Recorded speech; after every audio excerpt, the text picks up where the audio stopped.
Hello, this is Matthew Miller with the ZDNet Mobile Gadgeteer. As you can see in front of me, I have two boxes. I have the new Amazon Kindle Fire box and the new Nook Tablet box with both devices in front of me, and also the Vox e-reader, also just arrived from Kobo, that I can talk a little bit about, not much.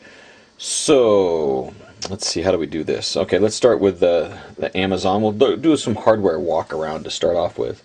Now, this is the Amazon Kindle Fire, and I just purchased it thinking that it might be a device I kind of like, but I have to say I am in love with the Kindle Fire, and as you'll see in my full review, so I think it's about 3 pages, is you'll see why I think that. But just take a look at the hardware. It's very much like the BlackBerry Playbook in terms of the form factor and the feel of it and the design of the corners and everything else. And I really like the BlackBerry. I prefer this software much better on the Kindle Fire, as I'll take a walk around and show you. What's interesting about this device is there is a single button on the entire device. I mean, I'm counting, there's no volume buttons, there's nothing on it but a single button, and that is this button right here, which is the power button. So you have the power button, you have a micro USB port, and a 3.5mm headset jack all on the bottom.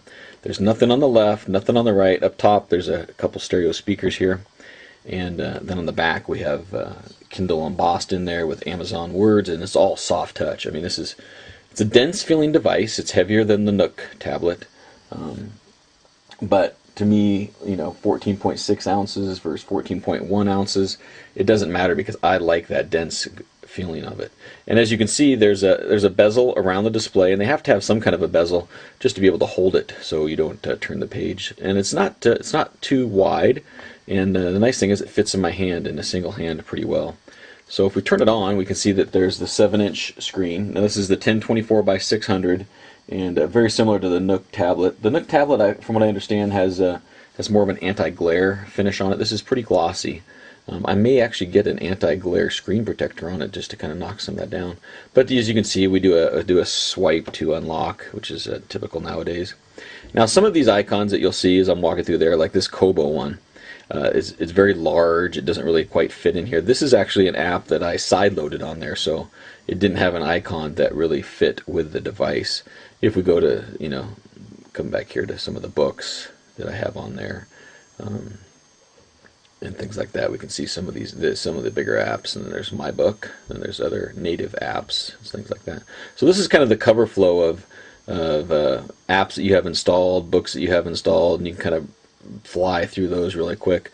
And then down the bottom you see this is a favorite shelf, so you can tap on these items, and you can say remove from device, remove from favorites. You can, so you can move them around. You can actually tap and move. We can just move them around on my favorite shelf as well. As you can see, for Twitter and Facebook, there's Seismic is on there. Netflix comes preloaded, or maybe I installed that. I don't even know anymore. And then a bunch of other apps that I have on there as well. And one thing that I'm finding is there's plenty of apps on there, not a problem.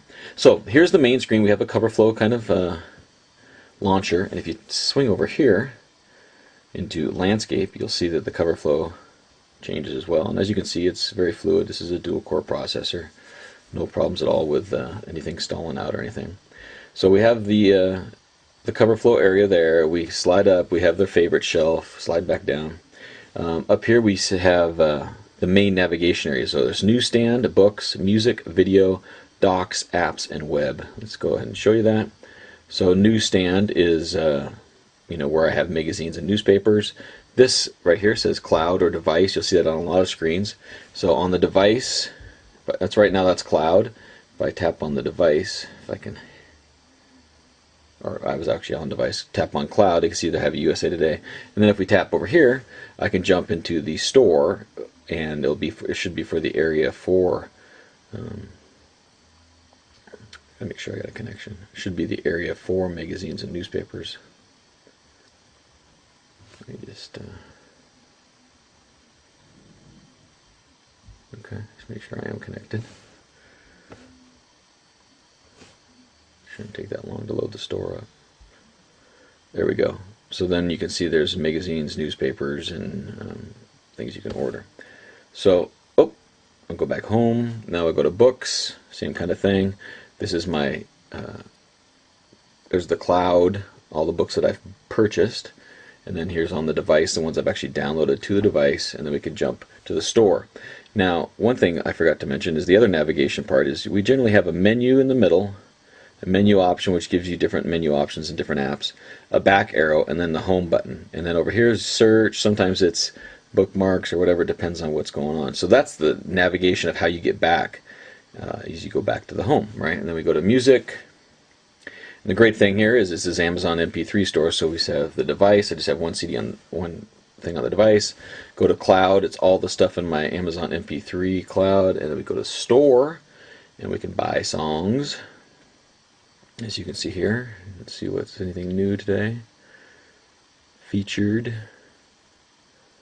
I actually bought a new Bob Seger yesterday for $5. Ooh, there we go. George Thorogood and Destroyers, $5. There's some good $5 specials there. Heart, Greatest Hits. Might have to come back and get that. So you can see, nice thing is the music is fully integrated. Now, one thing with this device, since there's no volume button, is you tap up here, and then you can have control of things like rotation with unlocked, the volume, tap on the brightness toggle, Wi-Fi, we can toggle it on and off and manage that. Sync, and then if you tap more, you go to all the rest of the settings, which I'll look at later. So you tap up here, and you can adjust your volume. Okay, so then we go to video, and the nice thing here, I'm a Prime member, have been for a while, so I can stream like 10,000 videos, no problem. You can also rent movies or TV shows, and go to my library. It starts off in the store here. So my library, I actually rented Grimm, which is a new TV show. And there it is down there. I'll just show it here for a second. So, yeah. Most things on the Kindle Fire work in landscape and portrait mode, which is not necessarily the case on the Nook tablet. So we go play from beginning. Now this is a video I actually downloaded. So that's one thing that is a bonus on the Kindle Fire, is you can actually download movies and TV shows to view on an airplane or when you're traveling and things. It's not necessarily has to be a streaming video. So this is downloaded to the device. As you can see, it plays pretty well. It's a nice size form factor for watching movies. Not too small, not too big. Go back home. Okay, so that's video. Docs, I don't think I have any docs loaded. Oh, the Kindle Fire user guide is on there. So this is where you would see documents that you loaded on there. I haven't tried really that whole area. That has to be more investigation as far as, you know, as far as side loading docs and things like that. But that's the Kindle guide there. And then go back home. Apps. So this is the Amazon App Store. So anything that I purchased or downloaded before on my Android devices appears here on the cloud. So this is all the stuff that I got. You know, there's a bunch of free stuff every day. They give you free apps and things like that. So I did a lot of them, and then I come over here and I put on my device. I actually load some of them, and then I also side loaded some devices, which is talked about in my review. But the good thing is there's a ton of apps, and all the good ones that I want are on here. I mean, there's a Bible, there's a Pulse news reader, a Quick Office or Documents to Go, I have Spotify on there, Words with Friends, Words by Post, all that stuff is on there. So I'm not really lacking in any apps. If you go to the App Store, you can see this is exactly what you would see. And I'm actually going to pick that up because the one thing is this does not have Exchange email. However, I heard this enhanced email does have Exchange, so now I can get Exchange mail on the device. So that's great to see. And look at that, that was a free app of the day. So you just got to check there every day for these free apps. And there's thousands of these apps to put on there, you know, games, everything. So it's a good deal. If we go back to the library, actually, I'll show you. So email, right here. So we got email. And they don't have a Gmail client because it's not, I don't know, something about the Google thing. But here's an email, and an email client works well. You know, it's a POP or IMAP client that you can set up. So you do get email, unlike the BlackBerry Playbook, which didn't even have an email client standalone like that. And then it wouldn't be an Android device without a notification. So if we tap up here in the corner, you see that says 4 notifications, and it lists you got 2 moves waiting on words by post. I've got some updates. I've got enhanced mail was installed. Tap to launch it, and then a book that I'm reading is appeared on there. So then we can tape clear all and clear those notifications. And let me go back to books to just set up one that I'm going to read here.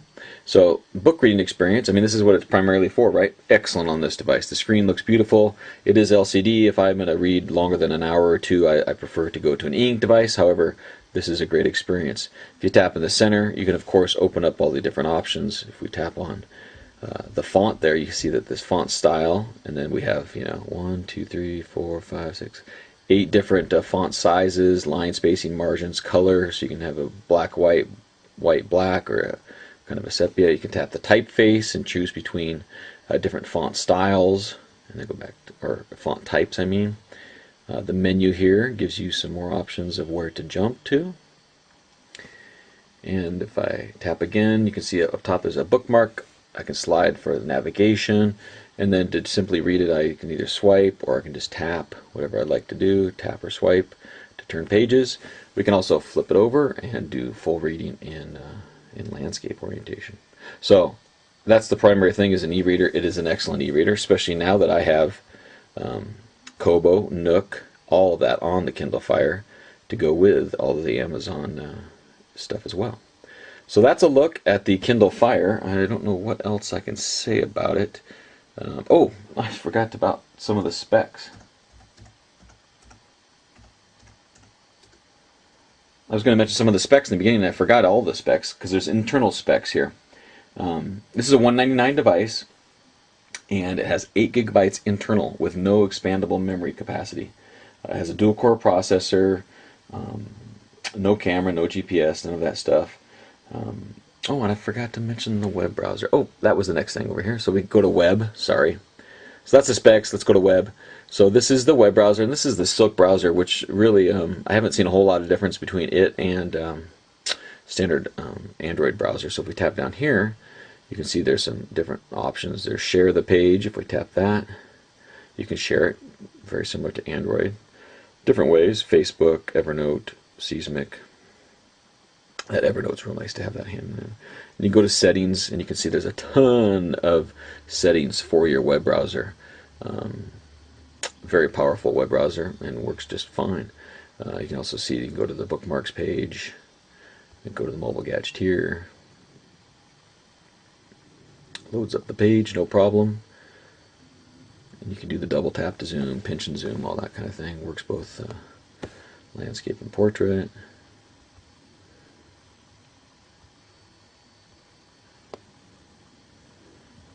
Tap and zoom, everything else. So it's a good web browser as well.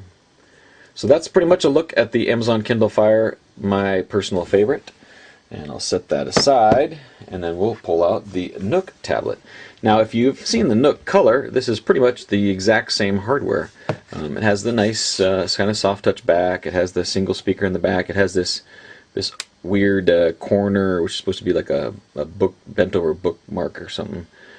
Underneath there is a micro SD card slot, so you can put a micro SD card in there. And it also comes with 16 gigs internal. However, I understand there's only 1 gig available for side loading. This device does have some buttons. There's volume buttons, plus and minus on the right side. There's a 3.5mm headset jack on the top with a mic. Over here we have a power button on the left side. Down below we have a micro USB. So along this device, there's something on every side actually of it. And then of course we have the center Nook button. If we tap the Nook button or the power button, we then do a slide unlock like everybody does nowadays. And we see we have the Nook tablet interface. Now this device, again, the specs are very much the same. Dual core, 1 gigahertz processor, same size, 7-inch display. It has 16 gigs internal with that micro SD card slot for more expansion, and about an hour more of battery life as well. So specs wise, not too much different. This price is $50 more, and I think it comes down to user interface for me. User interface and the ecosystem. The Kindle Fire has music, has videos, all integrated in apps. Whereas this one is kind of forcing it. There's really no music store. There's no video. They're just using Netflix or Hulu. No, I don't even know what they're used for music. Pandora, streaming music, things like that. Books-wise, the books are equivalent. That's not a problem. It's the rest of the ecosystem.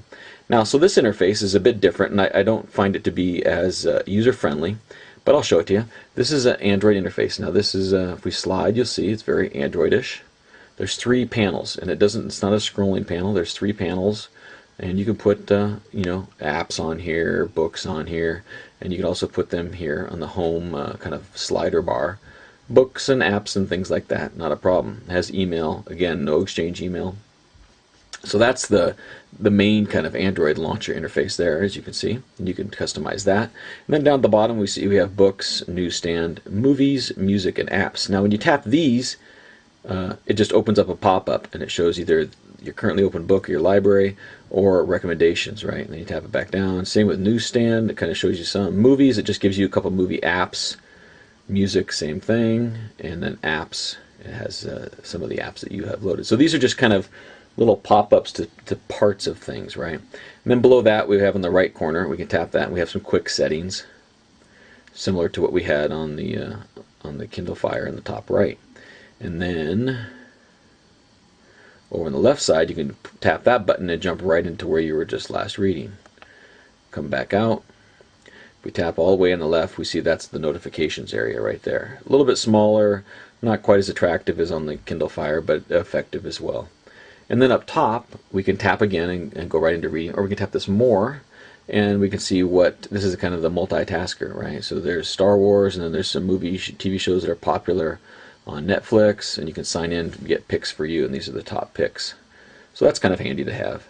Now the main navigation, I guess, other than that, is to push the Nook button. Now that's a physical button, unlike some of the touch interface stuff, and we have what we've seen on Nooks before, right? We have home, library, shop, search, apps, the web, and settings. Okay. Library, if we tap in here, we see that it goes to whatever we were last at. There's my book library. You can toggle between magazines, newspapers, apps, kids stuff, and then my stuff, which is kind of your files or lend me documents and things like that. Jump back, we push it twice, we go back home, push it again, we can say it goes to apps. It's that same library, just a different view of that. Shop will take us to the Nook store, and as you can see there we have books and kids and magazines. And if we tap on apps, you can see here's the app store that they have, and it's not as full as the Amazon App Store. It's a bit limited here. There are some good apps in here. They do have Evernote and Angry Birds and some of these apps. But some of the things that bothers me is that these apps here are completely separate from anything else on Android. So if you buy these apps, it's only on the Nook tablet, whereas on the Amazon App Store, you can actually use those on any other Android device where you have the App Store. So it offers more for you, in my opinion. It also has a web browser, and this is a fairly standard. This is before I had a connection. It's a fairly standard Android web browser. You see here, we can see the mobile gadgeteer loading up. Again, this also works in portrait landscape. Reading works in portrait landscape too, but some things don't always do. So if we go home, that actually doesn't do, there's no landscape for the home, so it's not consistent throughout the whole UI. Now, let's go to Star Wars here, that I was just reading. So this is the reading experience. Again, this is a nice experience on the device. I'm a little bit taken by the length of the device. It's a little bit too long. It takes up with this hardware button and everything else down here. But, we tap on the center. Again, we can have the ability to share. We can modify the text. Again, about the same options that we have with margins, different background colors, sepia, mocha butter, different font styles, everything else. We can adjust our brightness as well.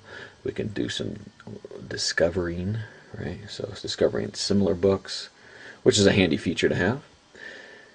And of course there's the bookmarks up there and jumping through the content and everything else. So if we are reading, we can also go to landscape and read just fine. Okay, and you can see your status icons down there with connectivity, volume, and things also rotate with it. And I guess the one last thing is you're going to go to settings. There's some different device and app settings, nothing too special in there that I talk about in more detail in my review.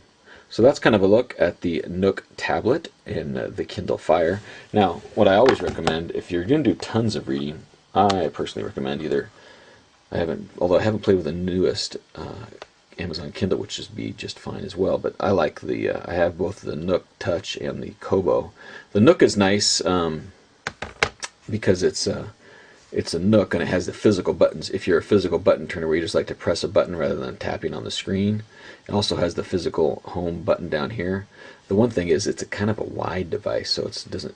On my hands it fits all right, but some hands might not.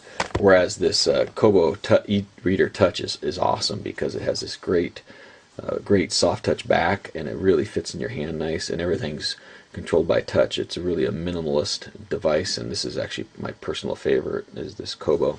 But the new Amazon is something to check out as well. I just haven't had a chance to check out that new Touch Kindle. Now, one device that just arrived today, actually, and this is the new Kobo Vox e-reader. It's $199 as well, same as the Kindle Fire.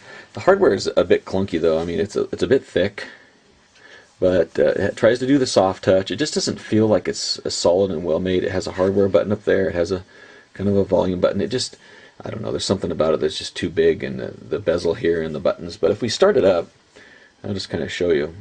It's a very Android device, more so than the reader, really. I mean, you can see as we scroll through here, it's more like an Android tablet than an e-reader. You see that there's 5 panels, lots of shortcuts. It looks very much like an Android phone. But it has the Kobo library and the Kobo support, but you can get those on the other devices, especially the Kindle Fire for $199.